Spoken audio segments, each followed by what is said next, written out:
Physics में कितने number आया था? पूरे पूरे 100 में 100। अच्छा, कितना पढ़ते थे और कैसे पढ़ते थे? जी, सबसे पहले तो जो कोचिंग में स्टडी मटेरियल्स मिलते थे उन्हें पूरा पूरा बनाया जाता था।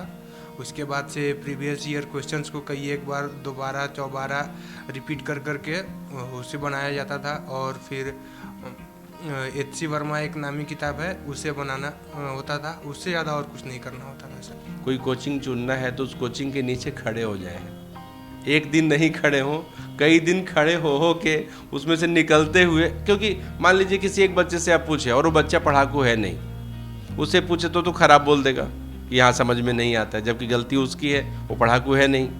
तो आप सर्वे करके 10-20 लोगों से पूछ लीजिए। मैं कहना चाहता हूँ कि एक IIT JEE पढ़ाने के लिए अच्छा टीचर तो चाहिए, पर ऐसे अच्छे टीचरों की संख्या बिहार में भी, पटना में भी खूब है। मैं लगभग 200 लोगों को जानता हूँ जो पटना में ही पढ़ाते हैं, सारे IIT ग्रेजुएट हैं, सब कंट्री के टॉप मोस्ट कोचिंग में HOD तक का पोजीशन होल्ड कर चुके हैं। बहुत सारे लोग अवेलेबल है। विद्यार्थी चाहिए, तेज विद्यार्थी रहेगा तो सिलेक्शन हो जाएगा, तेज विद्यार्थी नहीं रहेगा तो नहीं सिलेक्शन होगा। बाकी सिलेक्शन के लिए अब सामने अभी हर्षित ही देख लीजिए ना, एक छोटे से प्लेस से, और फिजिक्स में जो हाईएस्ट पॉइंट हो सकता था 100 मार्क्स से ज़्यादा तो क्या ही कोई लेके आएगा, 100 पे 100 ला देना। और अब लोग कहेंगे कि नहीं, कई लोग तो यकीन ही नहीं करते कि पटना से भी सिलेक्शन होता होगा। नमस्कार, मैं हूं देवांशु, आप देख रहे हैं news for nation. JEE mains result जो है वो आ गया है और इस वक्त हमारे साथ बात करने के लिए एक ऐसे छात्र होंगे जिन्होंने इस एग्ज़ाम में फिजिक्स में टॉप किया है, यानी कि 100 में से 100 मार्क्स लाए हैं। हम इनसे बात करेंगे और साथ ही इनके टीचर से भी बात करेंगे। बेसिकली ये वीडियो बनाने का मकसद ये है कि जो स्टूडेंट अब तैयारी करना चाहते हैं साल 2024 के लिए, वो क्या जो है वो कैसे वो सिलेक्शन करें अच्छे कोचिंग का, ये बात करेंगे बेसिकली इस वीडियो में। क्योंकि जो लोग अन्य जिलों से बिहार में आते हैं पटना पढ़ने के लिए, उनके लिए सबसे बड़ी कन्फ्यूज़न ये होती है कि कौन से कोचिंग में वो दाखिला लें। वैसे तो भरमार है यहाँ कोचिंग के, ख्वाब दिखाने वालों की कोई कमी नहीं है। यहाँ पर एक से बढ़कर एक ख्वाब भी दिखाए जाएंगे, लेकिन जब नतीजे आते हैं ना तो कहीं ना कहीं यहाँ पे ख्वाब सिफर होकर रह जाते हैं। तो विस्तार से बात होगी, वीडियो अंत तक आप देखिएगा। सबसे पहले हर्षित है जो कि जेईई में टॉप किया है। टॉप किया हो ना जी, फिजिक्स में कितने नंबर आया था? पूरे पूरे 100 में 100। अच्छा, कितना पढ़ते थे और कैसे पढ़ते थे? जी, सबसे पहले तो जो कोचिंग में स्टडी मटेरियल्स मिलते थे उन्हें पूरा पूरा बनाया जाता था। उसके बाद से प्रीवियस ईयर क्वेश्चंस को कई एक बार दोबारा चौबारा रिपीट कर कर के उसे बनाया जाता था। और फिर एच सी वर्मा एक नामी किताब है, उसे बनाना होता था। उससे ज़्यादा और कुछ नहीं करना होता था सर। अच्छा, कितना पढ़ना पड़ता है ये सब जेईई की तैयारी करने वालों को? अगर मैं पूछूं तो कितना पढ़ना पड़ता? कितना सुबह से अगर उठ गया 6 बजे या 7 बजे तो रात तक कितना पढ़ते थे? सर फॉर एग्जांपल मैं 6 या 7 बजे उठ गया हूँ, तो कोचिंग आने से पहले आज कोचिंग में जो पढ़ाया जाएगा उसके लेकर के छोटी छोटी चीज़ें आप NCERT किताबें में या कहीं और पढ़िए। उसके बाद कोचिंग आइए, कोचिंग से घर गए तो सबसे पहले काम खाना खा करके आप कोचिंग का पूरा काम जो आज है होमवर्क है वो पूरा कीजिए। जब वो हो गया उसके लिए 2-3 घंटे और लगेंगे। उसके बाद से फिर आप शाम में अपना आराम कीजिए। फिर आराम करके जब ये शाम में अनुकूल समय होता है पढ़ने बैठने का, तो फिर वो चीज़ें जो आज पढ़ाया गया है उसका रिवीजन करके, और फिर 2-4 सवाल और जो प्रीवियस ईयर में पूछे गए हैं या एच सी वर्मा किताब फिजिक्स में या केमिस्ट्री के NCERT किताबों में जो भी चीज़ है आप वो देखिए, और इतना काफ़ी है। इतना काफ़ी है? जी हाँ। तो अगर मैंने कहा कि कितना घंटा, मतलब कि अगर एक दिन का अगर जोड़ लें 3 घंटा 4 घंटा, मोटे तौर पे 5 घंटा पढ़ना पड़ता? जी, आप वैसे नहीं, पर सब्जेक्ट आप 2 घंटा बांट सकते हैं, तो 3 सब्जेक्ट का 2 या 6 घंटा पढ़ना पड़ता है। और 2-4 घंटा आपका कोचिंग भी, 4 घंटा तो लगभग कोचिंग भी चलेगा। कभी मन पढ़ाई से उबने लगे तो रिफ्रेशमेंट के लिए क्या करते थे? जी, रिफ्रेशमेंट के लिए आप अपने दोस्तों से बात कर लीजिए, अपने घर पे परिवार से बात कर लीजिए। थोड़ा बहुत खेलने का हुआ तो दोस्तों के साथ क्रिकेट खेलने चल जाया कीजिए, और इतना काफ़ी है। इतना काफ़ी है। अच्छा, एक बिहार में कहाँ के रहने वाले? जी, मैं बिहार में गोह औरंगाबाद का रहने वाला हूँ। औरंगाबाद का ये रहने वाला छात्र है और पटना में रह के पढ़ाई की। फर्स्ट अटैम्प्ट था ये निकालने के लिए? जी हाँ, फर्स्ट अटेम्प्ट था। हाँ। अच्छा, जेई में कितने मार्क्स का एग्ज़ाम होता है? 300। देखिए 300 के मार्क्स का एग्ज़ाम होता है, जिसमें कि फिजिक्स, केमिस्ट्री और मैथ होता है, और इसने फिजिक्स में 100 नंबर लाया। बाद में भी मैं तुमसे बात करूंगा, लेकिन इनके शिक्षक टीचर से बात कर लेते हैं। मुख लाल जी हैं। कई बातें जो हैं वो आपके स्टूडेंट्स ने हमें बताई कि इतना इतना घंटा बताएं, लेकिन जिस तरह की उपलब्धि रही उसको लेकर पहला रिएक्शन आप दे दीजिए। देखिए, जैसे बोर्ड में होता है कि 100 में 100 नंबर कोई साइंस में ला दिया है, मैथ में ला दिया, तो बड़ी बात बोली जाती है। और जेई का एग्ज़ाम तो और टफ है, मतलब कि पूरे कंट्री में समझ लीजिए कि इस एग्ज़ाम का कट ऑफ 30% रहता है। जिन बच्चों का 30% मार्क्स आया है उनको जेई मेन क्वालिफाइड बोल देते हैं। और जहाँ पे 30% कट ऑफ है वहाँ 50 नंबर लाना भी टफ है, 70 नंबर लाना भी टफ है, और 100 में 100 नंबर लाना मतलब एक चैम्पियन जैसा। देखिए सर, मैं आपके संस्थान की ब्रांडिंग नहीं करूंगा इस वीडियो में। आप सिर्फ मैं आपसे एक छात्र के नाते, एक छात्र की जो समस्या है जो लेकर आते हैं उन पर मैं बात करूंगा। जब छात्र पटना आता है तो सबसे बड़ा कन्फ्यूज़न होता है कि कैसे, कौन से कोचिंग में वो दाखिला करवाए। वक्त भी उतना नहीं होता जब तक उसे पता चलता है कि ये तो बेहतर था, उसका दाखिला किसी और कोचिंग में हो जाता है, पैसे लग चुके होते हैं, न चाहते हुए भी उसे वहाँ पढ़ाई करना पड़ता है। तो छात्र अच्छा कोचिंग अपने लिए कैसे चुने पटना में, बिहार के स्टूडेंट्स? देखिए, सबको ही जानते हैं कि जो चीज़ें दिखती है जैसी वैसी होती नहीं है। जैसे कोई किससे पूछेगा कि सूरज बड़ा है कि धरती, तो एक छोटा बच्चा सीधे बोल देगा कि सूरज, क्या बात करते हो, तो छोटा सा गेंद के जैसा है। कई बार तो माइथोलॉजिकल उसमें बोलते हैं हनुमान जी तो खा ही गए सूरज को, ऐसे बोलते हैं। पर सूरज ऐसा है नहीं, सूरज धरती से 100 गुना बड़ा है, सब लोग जानते हैं। तो वैसे ही क्या होता है कि कई कोचिंग्स ऐसे आकर्षण पैदा करते हैं। पहला मैं आपको बताऊं कि मान लीजिए कि बिहार बोर्ड में कोई टॉपर हुआ, वो क्या करेंगे, टॉपर के घर अपने किसी आदमी को भेज देंगे और उसके साथ एक बढ़िया एग्रीमेंट कर लेंगे और अगले दिन उसका एडवर्टाइज कर देंगे कि टॉपर मेरे पास एडमिशन ले लिया है। अब पूरे स्टेट में वो बात फैला देंगे। तो पैसा भी देते होंगे ना परिवार में? देते होंगे, ऑब्वियसली देते होंगे, अदरवाइज कोई तो बोलेगा नहीं। टॉपर को जाके अपने पास एक फॉर्म भरवा लेंगे, उसको फ्री पढ़ाने का भी लालच देंगे, कुछ बैक पेमेंट भी प्रॉमिस करेंगे, कुछ लैपटॉप आईपैड भी दे देंगे, ऐसे करके। अब वो बच्चा आ गया। अब इसमें कोचिंग वालों का क्या लालच है, वो बोलेंगे कि इस न्यूज़ को देख के, अब उसके पीछे पीछे अगर 1000 स्टूडेंट्स आ गए तो 1000 स्टूडेंट्स, उनके पास एक अच्छा रेवेन्यू जनरेट हो गया। तो मैं ये बोलना चाहता हूँ कि कोई भी बच्चा ये डिसाइड अगर करना चाहता है कि मुझे कौन सा कोचिंग चुनना है, तो पहले तो ये ना देखें कि टॉपर कहाँ गया है, क्योंकि बहुत बड़ी इसमें संभावना है कि टॉपर गया नहीं है, टॉपर को किसी ने खींच लिया है ना। गोल्डन पॉइंट मान के कैसे होता है कि कोई कंपनी को अपना ब्रांडिंग करना है तो बोलेंगे कि मैं एक फिल्म एक्टर जैसे अमिताभ बच्चन को मैं कुछ पेमेंट दे दूंगा और मैं उनसे अपना ब्रांड प्रमोशन करवा लूँगा। तो एक कोचिंग में ऐसा ब्रांड प्रमोशन करवाते। तो पहला पॉइंट, टॉपर जहाँ जा रहे हैं ब्लाइंडली वहाँ नहीं जाएं, नंबर 1। नंबर 2, तो जाए कहाँ? तो जाए कहाँ में बात होता है कि अगर आप 10वीं पास किए हैं, बिहार में खूब रिश्तेदार होते हैं, किसका चाचा, मामा, स्कूल का दोस्त का रिश्तेदार, बहुत लोग ऐसे होते हैं। कोई न कोई तो परिवार में पहले IIT किया होगा, NIT किया होगा, मेडिकल एंट्रेंस एग्जाम पास किया होगा, या कोई स्कॉलर रहा होगा, उससे सलाह लेना होता है। जब जिस फील्ड के आप जानकार नहीं हैं, उस फील्ड में आप एक नए आदमी से, क्योंकि कोई कोचिंग चला रहा है, कोई बिजनेस कर रहा है, तो बोलेगा नहीं कि मैं खराब पढ़ाता हूँ, मेरा कोचिंग खराब है, सब अच्छा बोलेगा।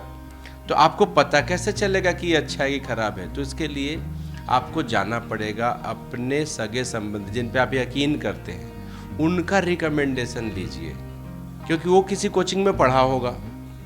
वो कोचिंग के बातों को, जैसे कोई कोटा रह के आ चुका है, मान लीजिए कोटा कोई आगे पढ़ाई किया, अब वहाँ रह के आ चुका है, तो वहाँ की बहुत सारी बातें जानता है वो, पर एक नया आदमी तो नहीं जानता है। हाँ, जनरली ऐसा देखा गया है कि किसी का बड़ा बेटा तैयारी किया और बड़े बेटे की तैयारी में वो कोचिंग सब जान गए, अब छोटे बेटे में वो समझदार हो जाते हैं, उनको फिर कोई आकर्षित नहीं कर पाता है, फिर वो राइट कोचिंग ऐसे चुन लेते हैं। तो कुल मिला के बात क्या है कि अच्छा कोचिंग चुनने के लिए होर्डिंग्स पे तो एक जो ज़्यादा होर्डिंग लगा उसके यहाँ तो जाना ही नहीं चाहिए, क्योंकि वो क्या कर रहा है कि आपके फीस के बदौलत ही वो पैसे खर्च कर रहा है होर्डिंग पे, तो ऑब्वियसली कहीं ना कहीं पढ़ाने पे या जो उसको किताबें देना है, पढ़ाना है, टेस्ट लेना है, उन पे खपत कम करेगा। वो पैसा तो खर्च कर दिया एडवर्टीजमेंट पे, और एडवर्टीजमेंट का ऐसा बोलबाला हो गया है कि 50% लोग पैसे खर्च कर देते हैं एडवर्टाइज करने में। तो नंबर 1, आप वहाँ एकदम ब्लाइंडली ना जाए जहाँ टॉपर का, क्योंकि टॉपर को लोग खरीदने को तैयार हैं।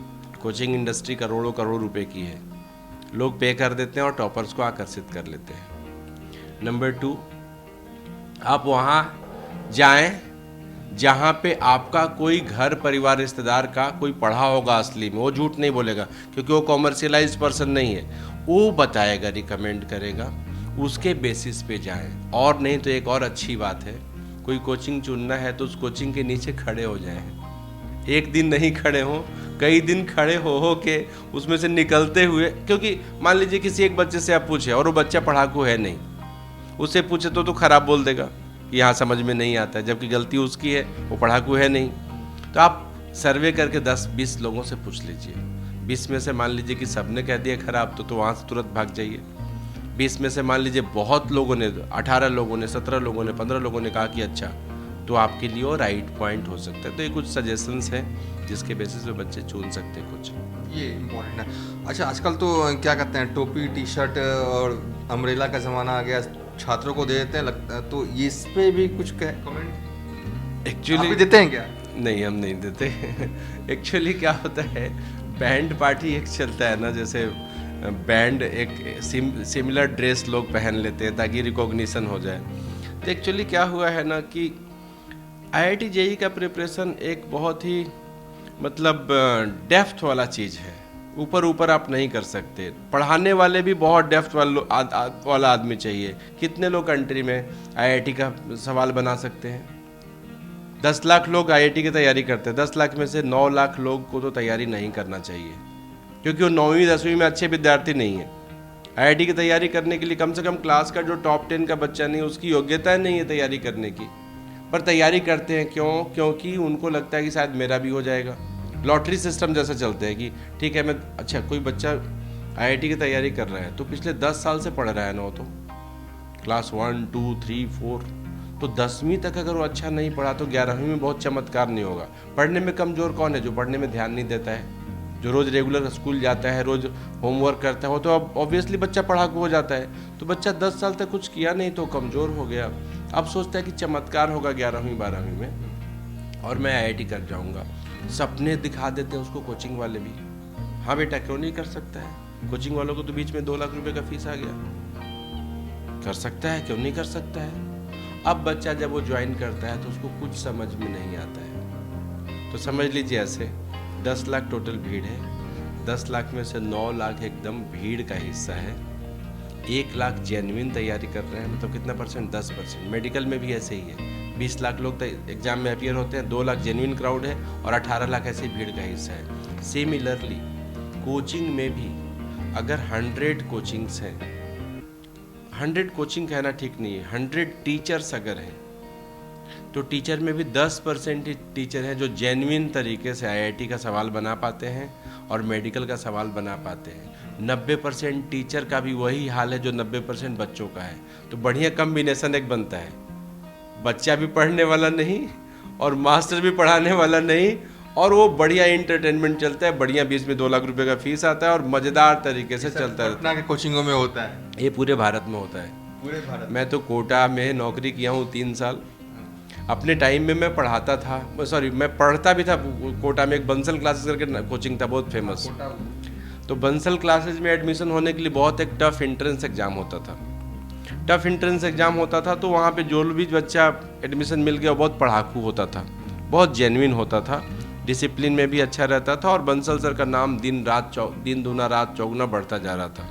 बीच में उनको किसी ने समझाया कि जब इतना एप्लीकेशन तुम्हारे पास आ रहा है, आपके पास आ रहा है, तो आप क्यों नहीं ओपन फॉर ऑल कर देते हैं? पैसा तो दे ही रहा है, कोई ऐसा थोड़ी कि पढ़ाकू बच्चा देगा वो अलग पैसा देगा और नहीं पढ़ाकू अलग देगा।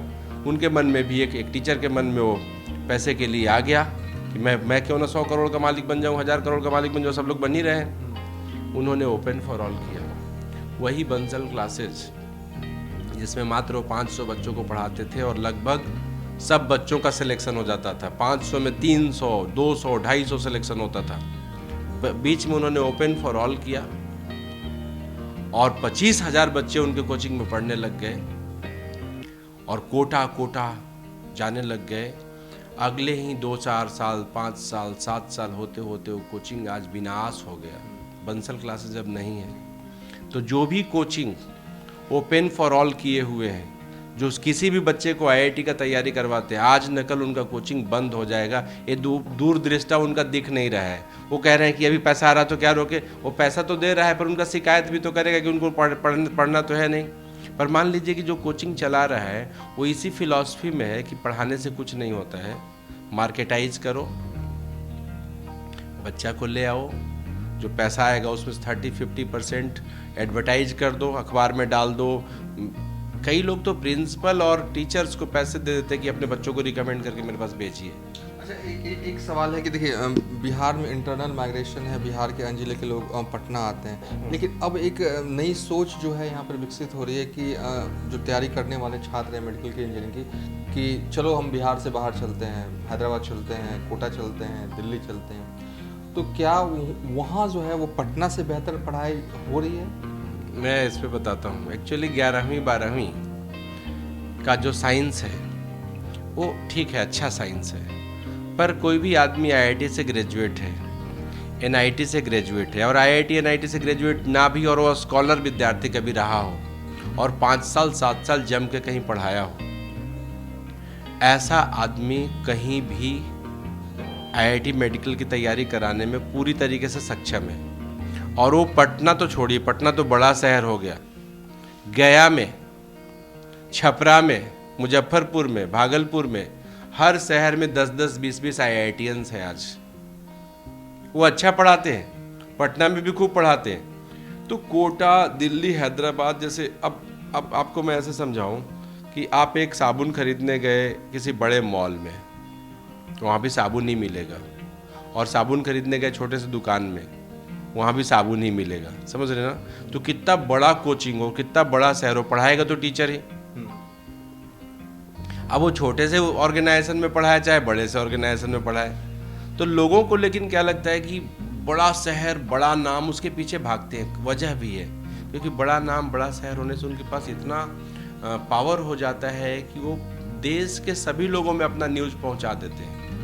जो जिनका ऑर्गेनाइजेशन छोटा, उनका न्यूज़ नहीं पहुंचता, वो उनके पास, जैसे मेरे पास भी कैसे बच्चा आता है, नेटवर्क से बच्चा आता है, इसको पढ़ाए इसका भाई आएगा, उसको पढ़ाए उसका भाई आएगा। लोकल नेटवर्किंग से स्टूडेंट्स पहुंचते हैं, माउथ पब्लिसिटी, तो माउथ पब्लिसिटी से लोगों का भीड़ बहुत कम पहुंचता है। लेकिन अगर आप नेशनल लेवल पे अखबार के फ्रंट पेज पे अपने आप, जितने भी अखबार हैं, हिंदुस्तान से लेकर दैनिक जागरण, दैनिक भास्कर, सबके फ्रंट पेज पे आपने दे दिया ऐड, तो आज तो बिहार के सब लोग जान जाएंगे। तो उनके पास नंबर ऑफ एप्लीकेंट्स बहुत लार्ज हो जाता है, धीरे धीरे उनकी कंपनी बड़ी हो जाती है। बाकी सिलेक्शन के लिए अब सामने अभी हर्षित ही देख लीजिए ना, एक छोटे से प्लेस से, और फिजिक्स में जो हाईएस्ट पॉइंट हो सकता था 100 मार्क्स से ज़्यादा तो क्या ही कोई लेके आएगा, 100 पे 100 ला देना। और अब लोग कहेंगे कि नहीं, कई लोग तो यकीन ही नहीं करते कि पटना से भी सिलेक्शन होता होगा। तो कुल मिला के मैं कहना चाहता हूँ कि एक आईआईटी जेईई पढ़ाने के लिए अच्छा टीचर तो चाहिए, पर ऐसे अच्छे टीचरों की संख्या बिहार में भी, पटना में भी खूब है। मैं लगभग 200 लोगों को जानता हूँ जो पटना में ही पढ़ाते हैं, सारे आईआईटी ग्रेजुएट हैं, सब कंट्री के टॉप मोस्ट कोचिंग में एचओडी तक का पोजीशन होल्ड कर चुके हैं। बहुत सारे लोग अवेलेबल, विद्यार्थी चाहिए, तेज विद्यार्थी रहेगा तो सिलेक्शन हो जाएगा, तेज विद्यार्थी नहीं रहेगा तो नहीं सिलेक्शन होगा, वो चाहे कहीं चला जाए। चलिए हर्षित, एक आखिरी सवाल मैं तुमसे पूछूंगा। तुमने तो पास कर लिया, अब जो 12 पास करके आ रहे हैं, जिनको तैयारी करनी है, तो तुम क्या बताओगे? मतलब अगर मैं पूछूं तो क्या बोलोगे कि कैसे पढ़ना चाहिए, कैसे रहना चाहिए, क्या क्या टाइम टेबल होना चाहिए? जी, सबसे पहली बात तो कंसिस्टेंट। अगर आप कंसिस्टेंट रहते हैं तो बहुत ज़्यादा चांसेस है कि आपका सिलेक्शन होगा। दूसरी चीज़ है, आप मार्केट में बहुत सारी चमकीले किताबों को ना खरीदें। कुछ कुछ जो नामी किताबें हैं, जैसे फिजिक्स में एच सी वर्मा या प्रीवियस ईयर क्वेश्चन बैंक, ये 2 बनाए अपने कोचिंग का कोई material, study material. For example chemistry ही हो गया, उसमें एनसीईआरटी किताबें या फिर आपकी कोचिंग की स्टडी मटेरियल सब प्रीवियस ईयर, इससे ज़्यादा का ज़रूरत नहीं है। इसी तरीक़ा से ज़्यादा नामी किताबें की ओर ना भागे, सिर्फ 2-3 किताबें फंडामेंटल्स है उन्हें पकड़े। तीसरी चीज़, फंडामेंटल कॉन्सेप्ट को पकड़ करके चले, ना कि ज़्यादा फार्मूला वाइज चले। बस इससे ज़्यादा और कुछ ज़्यादा नहीं चाहिए। इससे ज़्यादा कुछ और नहीं। अच्छा, एक बात बताओ, बेसिकली हमने, तुम भी बगल में बैठे थे, बेसिकली हमने इस वीडियो में यही बात किया कि छात्र आते हैं, बड़ा कन्फ्यूज़न होता है कैसे अच्छा कोचिंग चुने, क्योंकि तो अगर मैं तुम ही से पूछ लूँ, क्योंकि छात्र अगर गो से अगर आना हो, चाहे मुजफ्फरपुर से आना हो, पटना आए, तो कैसे कोचिंग अच्छा चुने? तुमको भी दिक्कत हुई होगी ना? जी हाँ, मुझे भी दिक्कत हुई थी, बट जहाँ तक बात है आपके परिवार में या कोई दोस्त या कोई पहले आईआईटी या एनआईटी या कुछ में गया हो, चाहे इस तरीक़ा की एग्ज़ाम का तैयारी किया हो, उससे संपर्क करें। फॉर एग्जांपल मैं भी अपनी दीदी से पूछ करके यहाँ आया था। दीदी से ही पूछ के आए थे? जी हाँ। तुम्हारे सर भी यही कह रहे थे कि अपने परिचित से, आप अपने परिजनों से ही सबसे पहले जो है वो पूछिए कि कहाँ कोचिंग में दाखिला करवाना चाहिए। बहुत बहुत शुक्रिया सर, बहुत नई जानकारी जो है वो इस वीडियो के माध्यम से मुझे भी जो है इस बार हुई है। Thank you. चलिए अब हम इस वीडियो को यहीं पर एंड कर देते हैं।